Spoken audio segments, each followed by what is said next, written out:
আসসালামু আলাইকুম। স্বাগতম মহাগ্রন্থ আল কোরআনের ধারাবাহিক তাফসিরে। আজকে ইনশাল্লাহ আমরা পবিত্র কোরআনের সূরা আল আরাফের 1 থেকে 3 নম্বর আয়াত পর্যন্ত আলোচনা করব। এই আয়াতগুলোতে মহান আল্লাহ রাব্বুল আলামিন বলেন, আউযু বিল্লাহি মিনাশ শাইতানির রাজীম, বিসমিল্লাহির রহমানির রহিম, আলিফ লাম মিম সাদ, كتاب أنزل إليك فلا يكن في صدرك حرج منه لتنذر به وذكرى للمؤمنين اتبعوا ما أنزل إليكم من ربكم ولا تتبعوا من دونه أولياء قليلا ما تذكرون। হে রাসূল, যে গ্রন্থ তোমার প্রতি নাজিল করা হয়েছে এটি প্রচার করতে তোমার মনে যেন কোনরূপ সংকোচ কাজ না করে। তুমি এর দ্বারা মানুষকে সতর্ক করবে, আর এ বাণী মুমিনদের জন্য উপদেশ। হে মানব জাতি, এ কিতাবে তোমাদের মালিকের কাছ থেকে তোমাদের কাছে যা কিছু পাঠানো হয়েছে তোমরা তার যথাযথ অনুসরণ করো, এবং তা বাদ দিয়ে তোমরা অন্য কোনো কর্তৃপক্ষের অনুসরণ করো না। আসলে তোমরা খুব কমই উপদেশ মেনে চলো। আলহামদুলিল্লাহ, চমৎকার 3টি আয়াত। এই আয়াতগুলোর প্রথমটির মর্মার্থ শুধুমাত্র আল্লাহ রাব্বুল আলামিন জানেন, আর দ্বিতীয় তৃতীয় আয়াতে আল্লাহ রাব্বুল আলামিন রাসূল সাল্লাল্লাহু আলাইহি ওয়াসাল্লাম সহ সকল আলেম ওলামাদের বলেছেন আল্লাহর বাণী আল কোরআন জনগণের কাছে পৌঁছে দিতে, কোরআনের এই বাণী পৌঁছে দিতে তাদের মনে যেন কোনরূপ ভয়, লজ্জা, সংকোচ কাজ না করে।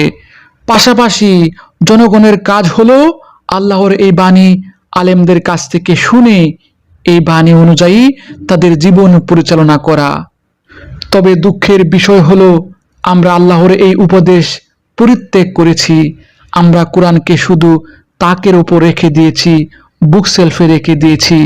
আল্লাহ যে কিতাবকে জীবন ব্যবস্থার গাইডলাইন করেছেন সেটিকে আমরা দাফনের সময় কবরের মাথায় পড়ার জন্য রেখে দিয়েছি।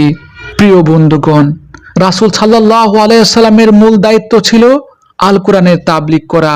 তিনি এটিই করেছেন। এরপর এই দায়িত্ব চলে আসে আলেম উলামাদের উপর।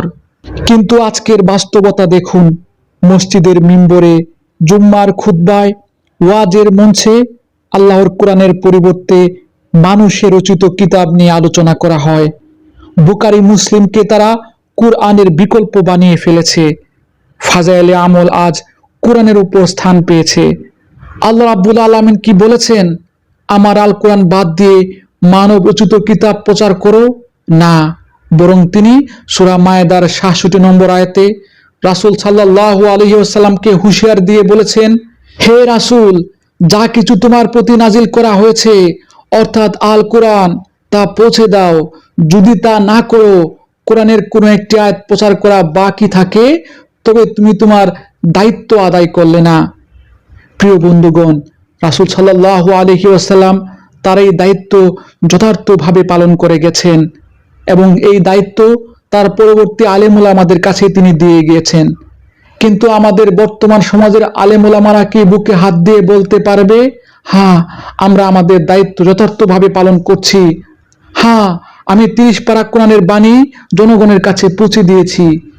অধিকাংশ আলেম ওলামারা সারা জীবন কয়েকটা বিষয় নিয়ে বকবক করে: বিয়ে, তালাক, তাবিজ, কবজ, হালাল হারাম, পরচর্চা, সস্তা কিচ্চা কাহিনী আর ফেসবুকে ভাইরাল হওয়া টপিক তাদের আলোচ্য বিষয়। মিম্বরে গান গেয়ে মানুষ হাসানোর জন্য তাদের কাজ, অথচ তাদের কাঁধে ছিল সবচেয়ে বড় দায়িত্ব আল্লাহর কিতাব প্রচার করা, রাসূলের প্রকৃত ওয়ারিস হওয়া। প্রিয় বন্ধুগণ, কিয়ামতের মাঠে আল্লাহর বিচারের টেবিলে মানব রচিত কোনো কিতাব থাকবে না। সেদিন থাকবে শুধুমাত্র আসমানি কিতাব আল কোরআন। যে কোরআনের আলো আমরা আজ লুকিয়ে রাখছি, সেই কোরআনই কাল আমাদের বিরুদ্ধে সাক্ষ্য দেবে। তাহলে করণীয় কি? প্রিয় বন্ধুগণ, আসুন আমরা আবার আল কোরআনের দিকে ফিরে যাই। এই আল কোরআন শুধু শোকেসে শোভাবর্ধন করার জিনিস নয়, শুধু হৃদয়ে লুকিয়ে রাখার জিনিস নয়, এটি একটি সংবিধান, এটি একটি জীবন ব্যবস্থা, এটি একটি রাষ্ট্রনীতি। এই কোরআনকে রাষ্ট্রের আইন বানাতে হবে, সমাজের সংস্কৃতি বানাতে হবে, প্রতিটি মানুষের জীবনের পথ প্রদর্শক বানাতে হবে।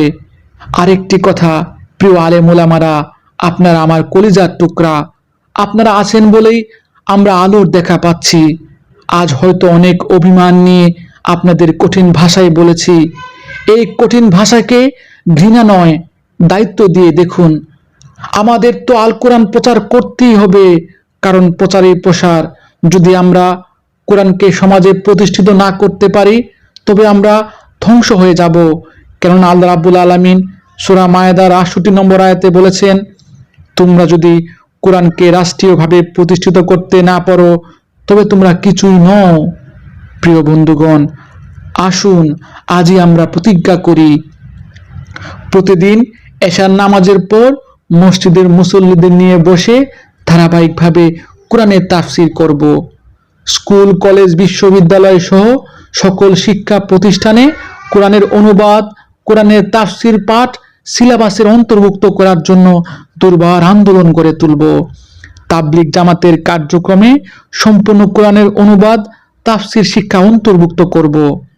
ওয়াজ মাহফিল সহ জুম্মার আলোচনায় ধারাবাহিকভাবে কোরআনের সকল সূরা জনগণের কাছে পর্যায়ক্রমে উপস্থাপনের চেষ্টা করব। দলাদলি মতবিরোধ পরিত্যাগ করে একটি শক্তিশালী সংগঠন তৈরি করব, যে সংগঠনটি সামাজিক, রাজনৈতিক, অর্থনৈতিকভাবে শক্তিশালী হবে এবং এই সংগঠনের ব্যানারে রাজনৈতিকভাবে রাষ্ট্রের সংবিধান হিসেবে আল কোরআনকে প্রতিষ্ঠা করতে আমরা দুর্বার আন্দোলন গড়ে তুলব।